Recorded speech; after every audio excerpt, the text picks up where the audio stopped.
Assalamualaikum warahmatullahi wabarakatuh. Apa kabar semuanya? Mudah-mudahan semuanya sehat dan selalu semangat untuk belajar. Bertemu kembali kita pada video pembelajaran statistika matematika, dan pada video pembelajaran ini kita akan bahas mengenai pengujian hipotesis. Dalam aktivitas-aktivitas saintifik, seringkali aktivitas itu dititik beratkan pada upaya untuk eee,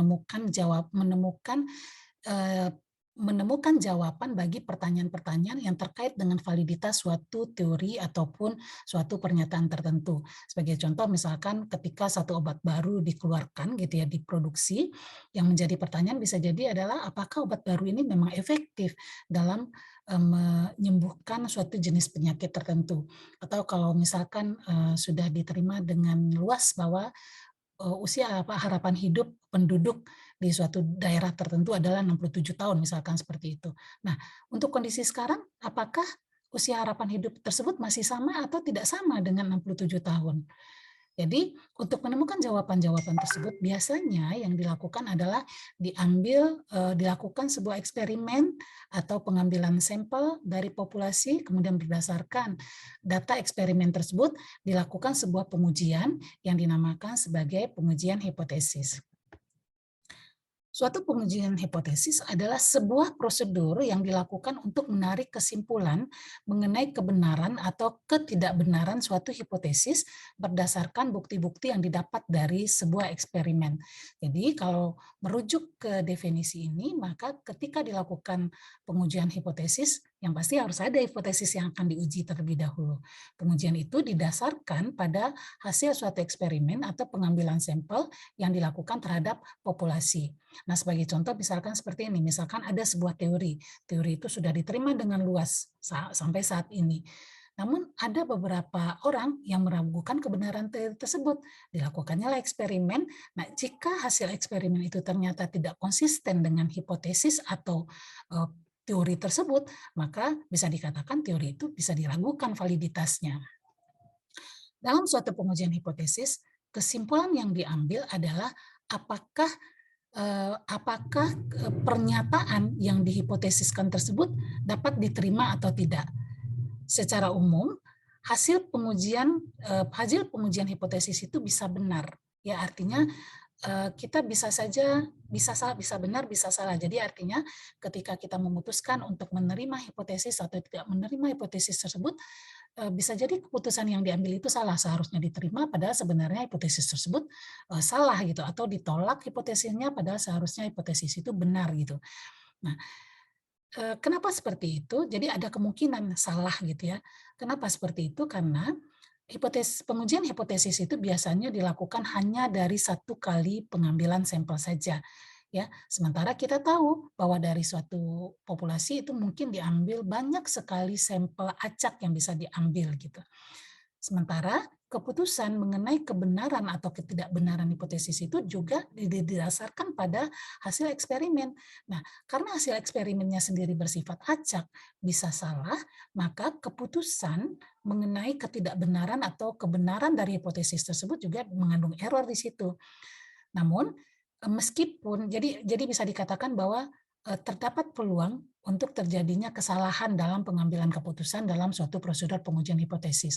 Namun demikian, dengan rancangan pengujian yang benar, kita bisa melakukan pengujian hipotesis yang dapat di mana kesalahan yang terjadi itu, kecil, jadi dengan peluang yang kecil. Baik, kita lanjutkan. Kita akan lanjutkan dengan beberapa istilah atau beberapa komponen dalam suatu pengujian hipotesis. Hal yang pertama adalah mengenai hipotesis statistik. Misalkan dimiliki pobacak X yang menyebar menurut fungsi kepekatan peluang F dengan parameter tertentu, yaitu parameter theta di sini. Suatu hipotesis statistik adalah suatu pernyataan mengenai sebaran dari X, jadi mengenai F ini nih. Namun seringkali sebaran dari X tersebut telah diketahui bentuknya, namun parameternya yang tidak diketahui. Jadi kalau misalkan sebarannya normal gitu ya, maka bahwa X itu menyebar normal itu sudah diketahui, namun parameter mu-nya yang tidak diketahui gitu. Nah, pada kondisi seperti itu, maka pengujian biasanya dilakukan bukan terhadap sebaran, tapi hanya terhadap parameter populasi. Dan pada kondisi seperti itu, maka definisi hipotesis statistik kita bergeser sedikit, yaitu suatu pernyataan mengenai parameter dari populasi. Ada dua jenis hipotesis, hipotesis statistik. Ada yang dinamakan sebagai hipotesis awal atau null hipotesis yang biasa dinotasikan sebagai H0, dan hipotesis alternatif yang biasanya dinotasikan sebagai H1. Kedua hipotesis ini adalah hipotesis yang saling berlawanan atau saling komplementer satu sama lain.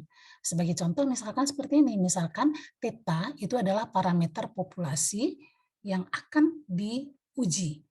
Nah, di mana di sini theta ini adalah anggota dari omega, di mana omega ini merupakan ruang parameter. Jadi ruang parameter ini adalah himpunan nilai-nilai yang mungkin bagi suatu parameter theta. Seperti misalkan ya, kalau misalkan X-nya menyebar menurut sebaran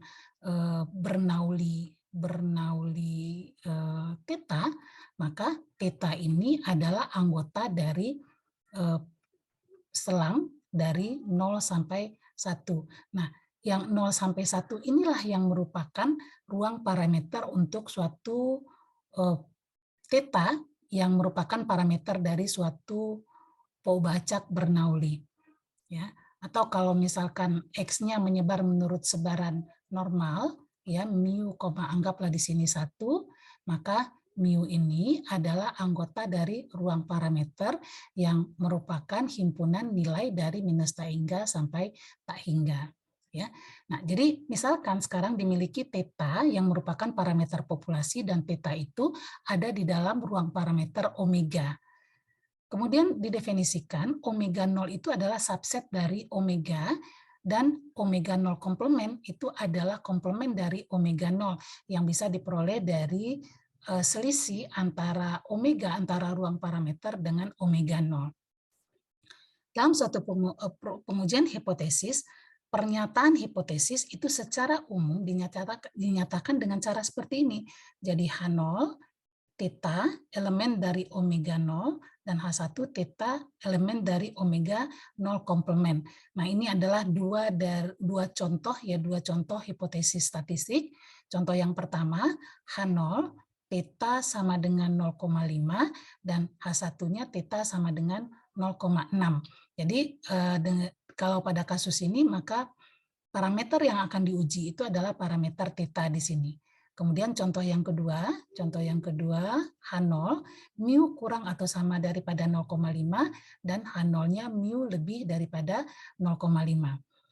Baik, kita akan coba lihat lagi kedua contoh ini. Perhatikan slide berikut. Nah, ini contoh yang pertama tadi. H0 theta sama dengan 0,5, H1 theta sama dengan 0,6. Nah, jadi kalau kita lihat di sini berarti omega 0-nya, ya omega 0-nya adalah himpunan 0,5 dan omega 0 komplementnya adalah himpunan 0,6, sehingga pada kasus ini yang menjadi ruang parameternya adalah 0,5, 0,6. Jadi theta itu ada pada himpunan 0,5 dan 0,6. Sekarang coba perhatikan bahwa pada hipotesis ini H0-nya theta sama dengan 0,5, jadi hanya merupakan satu nilai saja, jadi tepat satu nilai. Sementara satunya juga seperti itu, theta sama dengan 0,6.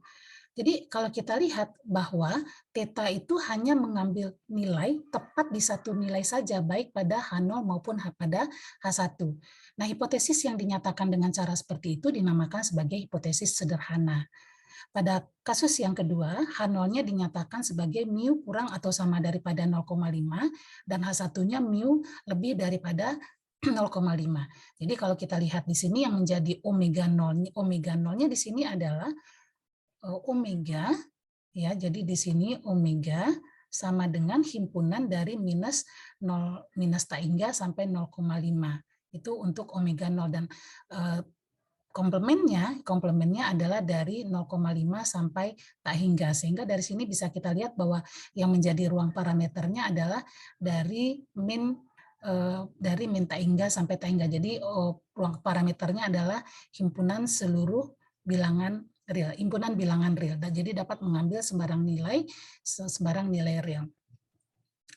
Baik. Nah, sekarang coba perhatikan berbeda dengan yang tadi, bahwa pada hipotesis ini nilai parameternya itu berada di dalam suatu selang. Jadi bisa bernilai berapa saja di dalam selang dari minus tak hingga sampai 0,5. Demikian juga H1 dapat bernilai mu-nya dapat bernilai berapa saja dari selang 0,5 sampai tak hingga.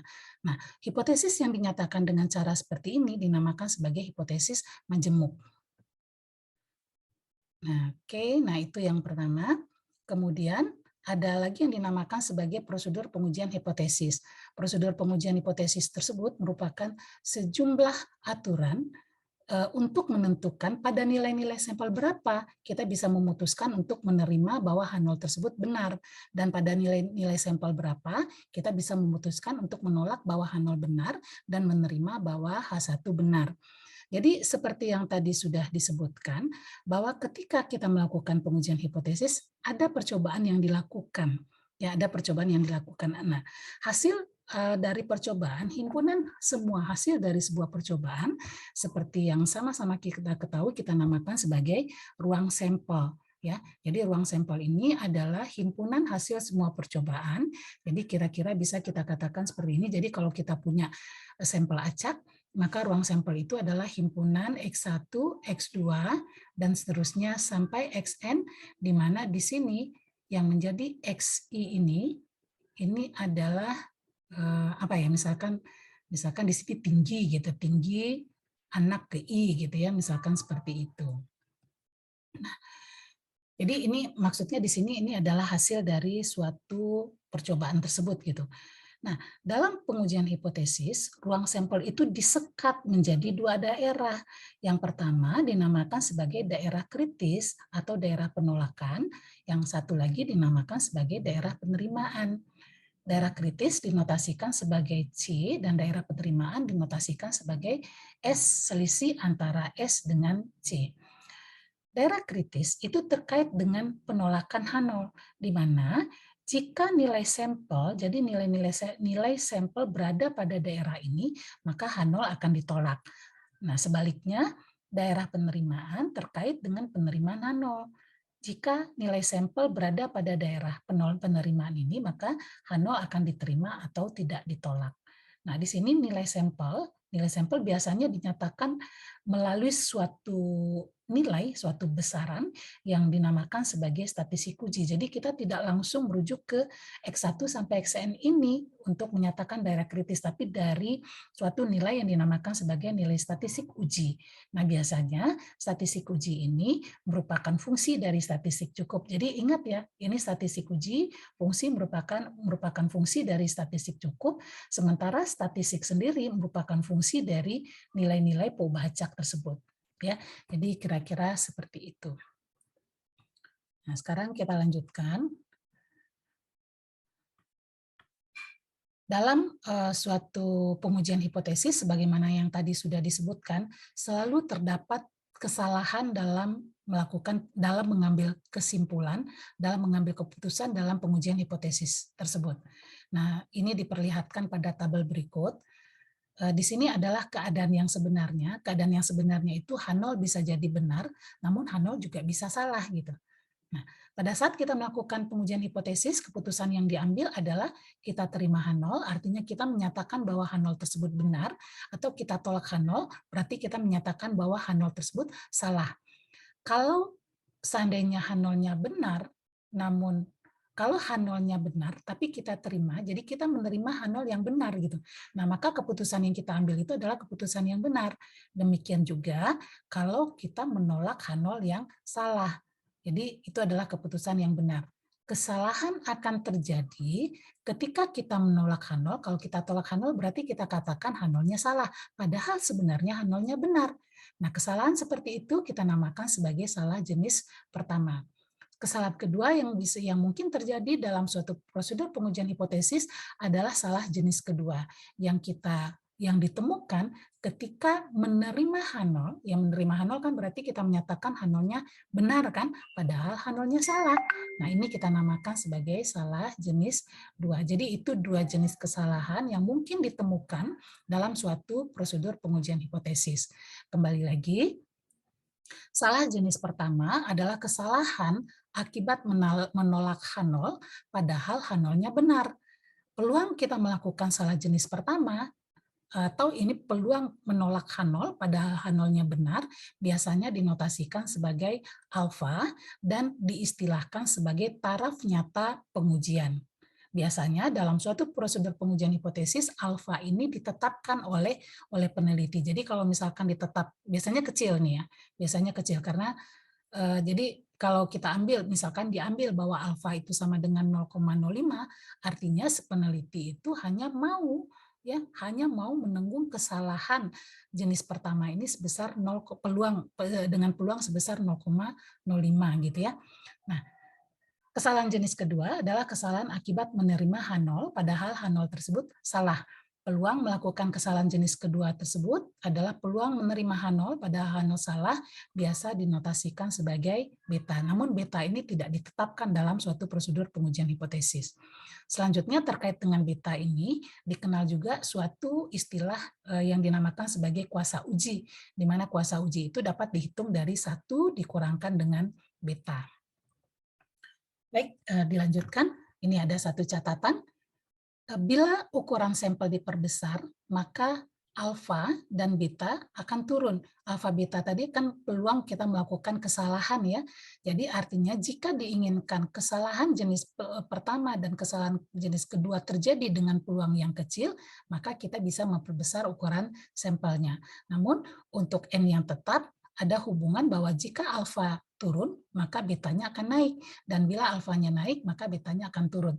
Jadi artinya kalau seandainya kita ambil alfa yang kecil, ya kita inginkan kesalahan jenis pertama yang kecil, maka kita harus mau menanggung terjadinya kesalahan jenis kedua yang besar.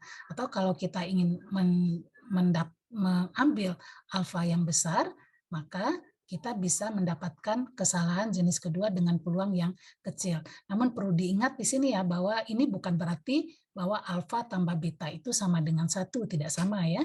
Jadi ini tidak sama. Baik, kita akan lanjutkan.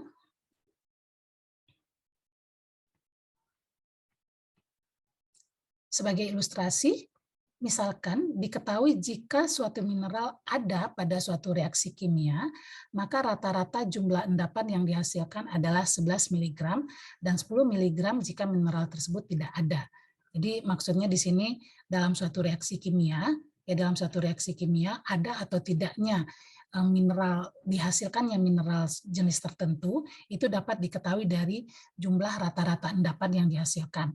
Kalau jumlah rata-rata endapan yang dihasilkan itu 11 mg, maka dikatakan bahwa mineral tersebut dihasilkan dalam reaksi kimia.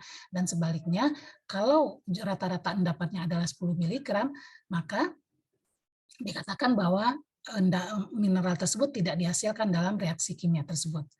Nah, diketahui di sini bahwa jumlah endapan tersebut menyebar menurut sebaran normal dengan nilai tengah mu dan ragam 16. Suatu percobaan dilakukan untuk menguji apakah mineral tersebut ada pada reaksi kimia tersebut atau tidak.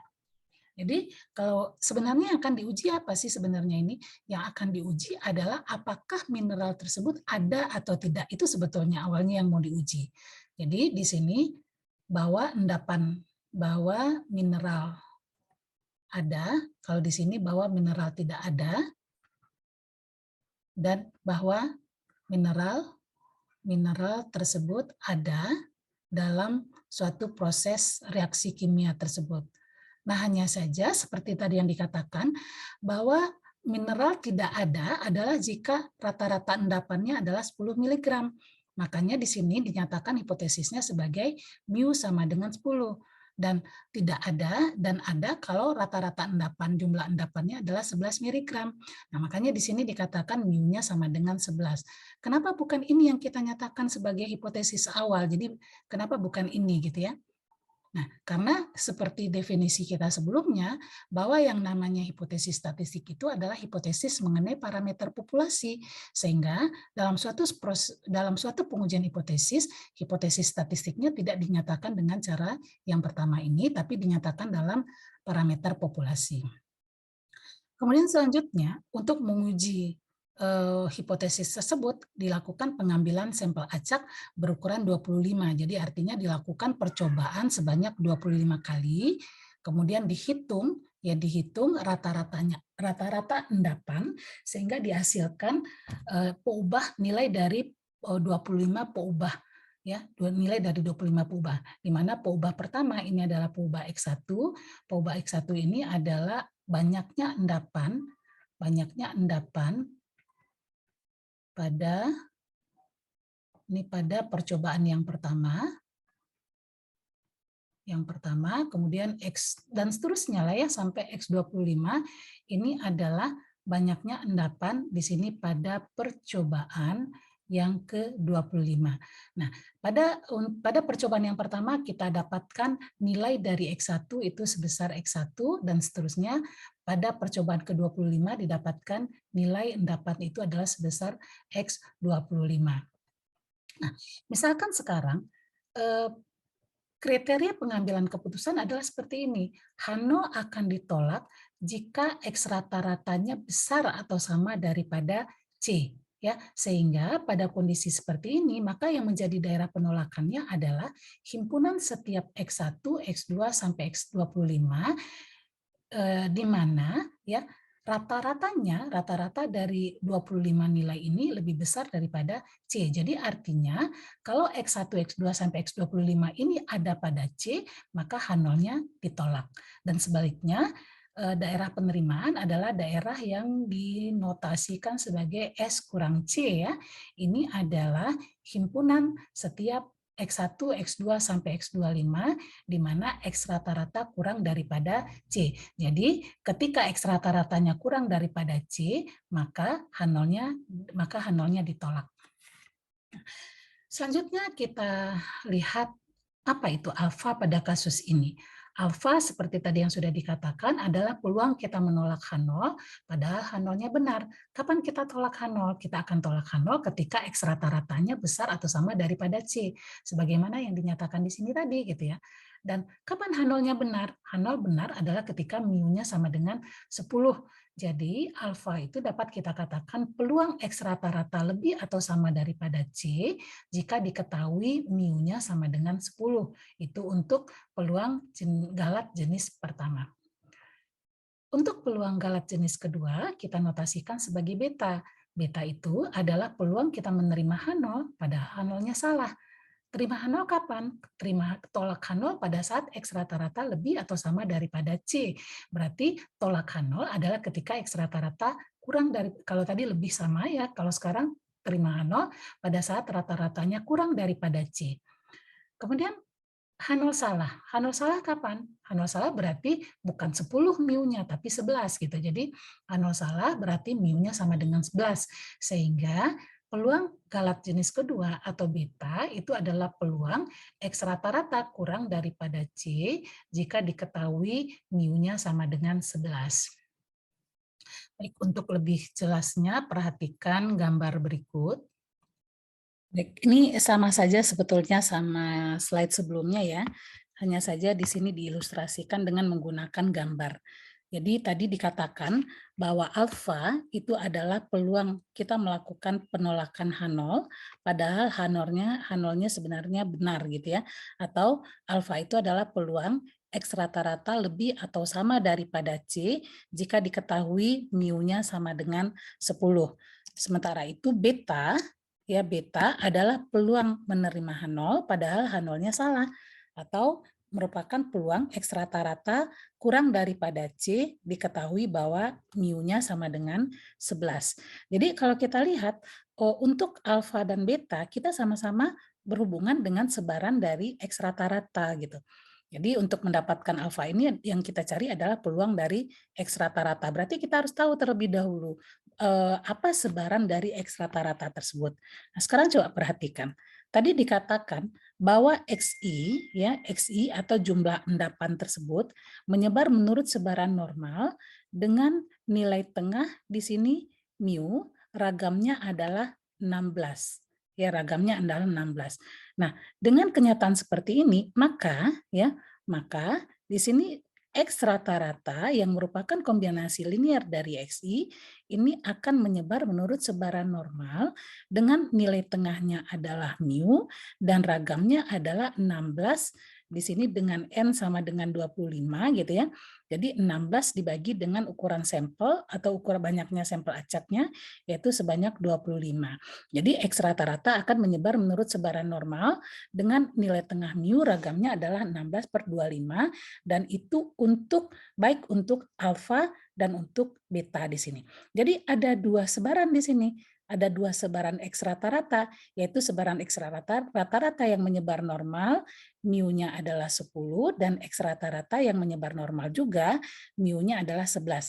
Nah, untuk mu yang sama dengan 10 itu adalah sebaran yang pertama ini digambarkan dengan kurva yang pertama, sedangkan untuk sebaran dari X rata-rata jika mu-nya sama dengan 11 adalah kurva yang terletak di sebelah kanan.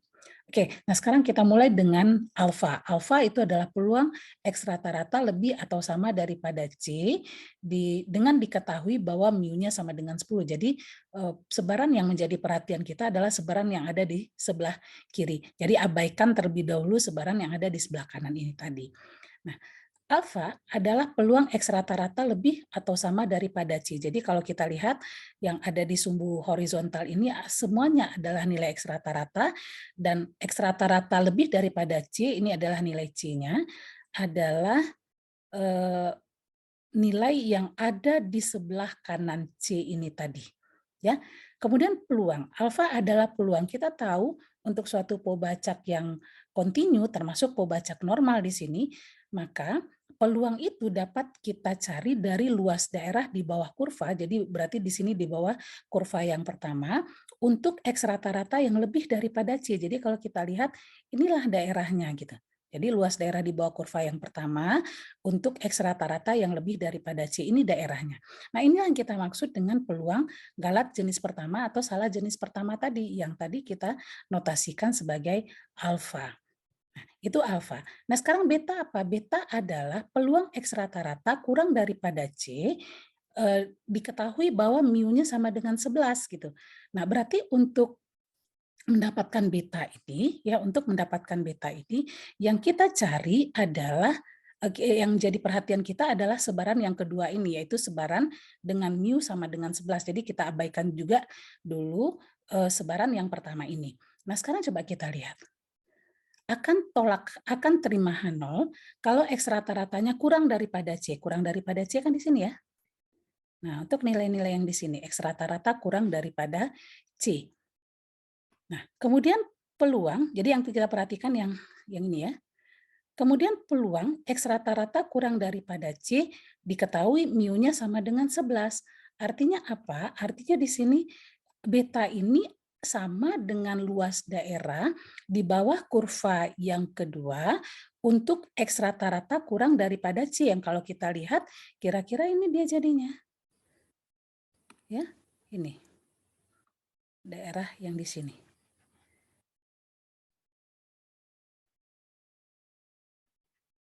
Nah, itulah nilai betanya, luas daerah di bawah kurva tersebut. Ya, 1 kurang beta itu adalah kuasa uji gitu ya. Kuasa uji daerahnya adalah yang ini. Nah, ini yang kuasa uji. Oke. Jadi, yang berwarna kuning ini itu adalah untuk peluang melakukan galat jenis yang kedua, ini yang betanya, sedangkan yang diarsir menggunakan warna hijau ini adalah 1 kita kurangkan dengan beta. Oke, nah sekarang kita kembali lagi ke alfa. Misalkan diambil alfa itu sama dengan 0,05. Alfa tadi adalah peluang X rata-rata lebih atau sama daripada C, diketahui bahwa mu-nya sama dengan 10. Jadi artinya peluang X lebih atau sama daripada C, mu sama dengan 10 itu sama dengan 0,025. Nah, jika alfanya sudah diketahui, maka tidak sulit buat kita sebetulnya untuk mendapatkan berapa nilai C, berapa batas kita akan melakukan penolakan H0 dan kita melakukan penerimaan H0. Sekarang coba perhatikan hal berikut ini. Oke, nah sekarang alfa 0,05 itu adalah peluang X rata-rata kurang atau sama daripada C, di mana mu-nya sama dengan 10. Seperti yang sudah dijelaskan tadi, 0,025 ini adalah luas daerah yang diarsir ini yang sama dengan 0,025. Nah, sekarang kalau demikian, ini C-nya sama dengan berapa gitu. Oke, sekarang coba perhatikan lagi. Tadi 0,025 ini adalah peluang X rata-rata lebih atau sama daripada C, di mana mu-nya ini sama dengan 10. Nah, berarti kita harus tahu terlebih dahulu sebaran dari X rata-rata. Sebetulnya tadi sudah disinggung ya, bahwa ketika XI-nya menyebar menurut sebaran normal, maka X rata-rata juga menyebar menurut sebaran normal dengan nilai tengah yang sama dengan nilai tengah dari sebaran XI-nya, ragamnya adalah sama dengan ragam dari XI yang dibagi dengan ukuran sampel. Nah, sekarang bagaimana cara kita memperlihatkan itu ya? Sekarang akan diperlihatkan. Oke, misalkan di sini XI, ya, XI tadi menyebar menurut sebaran normal, nilai tengahnya mu, ragamnya adalah sigma kuadrat. Ya. Jadi di sini ada sebuah teorema yang mengatakan jika XI menyebar menurut sebaran normal dengan nilai tengah mu i dan ragamnya adalah sigma i kuadrat, maka sigma AI XI, jadi ini adalah kombinasi linear dari XI, ini akan menyebar menurut sebaran normal juga, nilai tengahnya sama dengan sigma AI mu I, ya. Kemudian ragamnya sama dengan sigma AI dikuadratkan dikalikan dengan sigma I yang dikuadratkan. Ya, ini misalkan di sini nih, ya ini teoremanya seperti ini. Nah, sekarang kita punya XI yang menyebar, ya XI yang menyebar menurut sebaran normal, mu dan sigma kuadrat. Jadi artinya mu-nya sama. Kalau di teorema ini mu-nya bisa sama, sigmanya bisa sama, bisa berbeda gitu ya. Sementara yang kita punya sekarang mu-nya sama untuk semua XI itu, ragamnya juga sama gitu. Nah, sekarang coba kita lihat X rata-rata ini adalah kombinasi linear juga dari XI, kita peroleh dari 1/n kita kalikan dengan X1 tambah 1/n dikalikan dengan X2 tambah dan seterusnya tambah 1/n dikalikan dengan XN. Ini kalau kita tuliskan sebetulnya sama dengan sigma XI dibagi N gitu ya.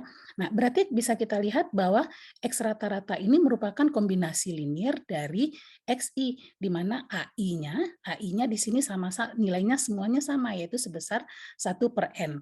Nah, berdasarkan teorema yang terakhir itu tadi, maka kita bisa katakan bahwa X rata-rata akan menyebar menurut sebaran normal juga, nilai tengahnya di sini akan sama, ini kita cari misalkan berarti sigma AI mu I, berarti ini akan sama dengan sigma 1/n karena AI-nya sama-sama 1/n, kemudian mu I-nya sama dengan mu di sini. Nah, berarti kita jumlahkan sebanyak n kali, berarti ini akan sama dengan n kali 1/n kita kalikan dengan mu, jadi ini akan sama dengan mu. Jadi rata-rata atau nilai tengah dari X rata-rata ini adalah sama dengan mu. Bagaimana dengan ragamnya? Oke, nah ragamnya akhirnya akan sama di sini sigma AI kuadrat dikali dengan sigma I kuadrat. Berarti ragamnya di sini akan sama dengan sigma 1/n, ya karena AI-nya sama dengan 1/n yang dikuadratkan dan semuanya sama untuk setiap I. Kemudian sigma I-nya juga sama untuk setiap I, yaitu sebesar sigma kuadrat. Berarti kita jumlahkan 1/n kuadrat dikalikan dengan sigma kuadrat untuk I dari 1 sampai N di sini. Ini kita akan dapatkan sama dengan N, kita kalikan dengan 1/n kuadrat kali sigma kuadrat. Jadi ini akhirnya akan sama dengan sigma kuadrat dibagi dengan N. Ya, jadi di sini sigma kuadrat kita bagi dengan N. Nah, akhirnya kita dapatkan bahwa sebaran dari X rata-rata tersebut adalah sebaran normal dengan nilai tengahnya sama dengan mu, ragamnya sama dengan sigma kuadrat per N. Nah, oke, sekarang kita sudah bisa nih cari ini ya. Jadi 0,025 tadi adalah peluang X rata-rata lebih atau sama daripada C, diketahui bahwa mu-nya sama dengan 0. Ya. Nah, di sini ada lagi satu lagi nih, bahwa karena X rata-rata menyebar normal, nilai tengahnya mu ragamnya sigma kuadrat per N, maka Z yang kita nyatakan sebagai X rata-rata dikurangkan dengan mu dibagi dengan sigma per akar N, ini akan menyebar menurut sebaran normal baku. Normal nilai tengahnya 0, ragamnya adalah 1. Nah, sekarang coba kita lihat, tadi kita punya XI-nya menyebar menurut sebaran normal, nilai tengahnya mu, ragamnya adalah 16.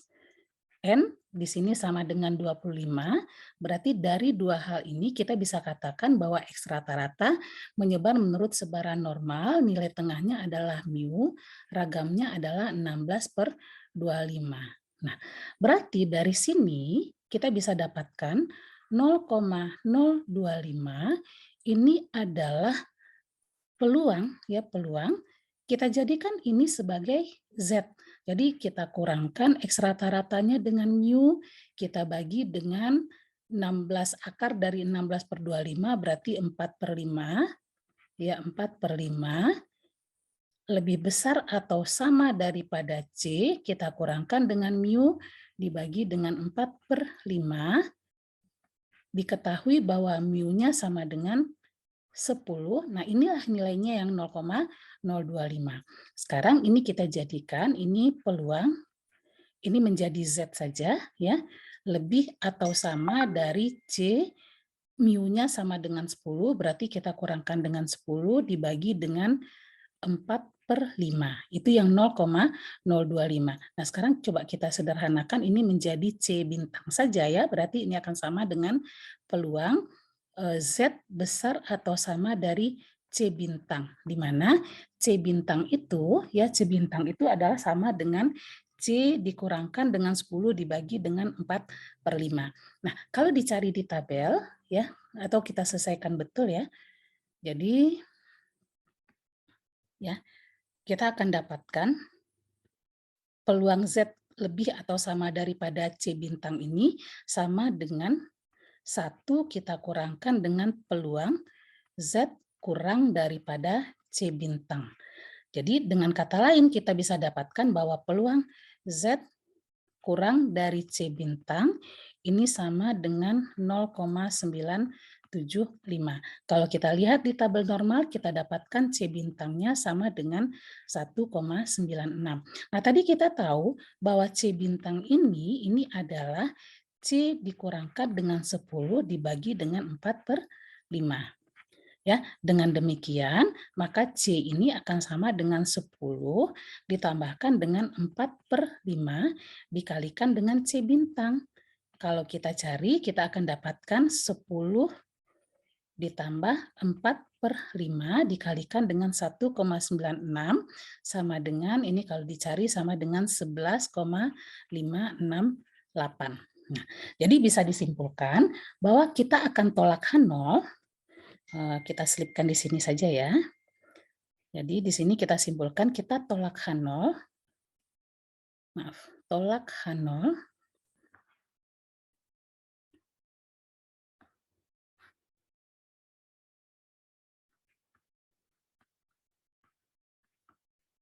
ya, jika X rata-rata lebih atau sama dari 11,568. Jadi artinya apa tadi? Artinya ketika alfanya diketahui, maka nilai C-nya bisa kita cari. Nah, sekarang bagaimana dengan peluang kita melakukan kesalahan jenis kedua? Nah, perhatikan lagi hal berikut. Ya, nah ini kurva kita tadi dan kita tahu tadi kita sudah dapatkan bahwa C kita sama dengan 11,568. Kemudian kita tahu bahwa peluang beta ini adalah peluang tolak H0, terima H0 ya, terima H0, peluang terima H0 padahal H0-nya salah. Atau dengan kata lain, ini adalah peluang X rata-rata terima H0 kalau X rata-ratanya kurang dari C. Tadi kita sudah dapatkan C itu adalah 11,568. Dengan syarat bahwa H0 salah, berarti H0 salah, berarti mu-nya sama dengan 11 gitu. Nah, sama seperti tadi, X rata-rata juga menyebar menurut sebaran normal, ya. Jadi di sini X rata-rata juga menyebar menurut sebaran normal. Nilai tengahnya adalah mu, ragamnya adalah 16/25. Nah, berarti sekarang ini bisa kita jadi transformasi menjadi Fibonacci Z dengan cara mengurangkan dengan mu membagi dengan 4/5. Berarti ruas kanannya juga dilakukan hal yang sama, 11,568 dikurangkan dengan mu dibagi dengan 4/5 dan diketahui bahwa mu-nya sama dengan 11. Nah, berarti ini akan sama dengan peluang ini kita jadikan Z saja langsung.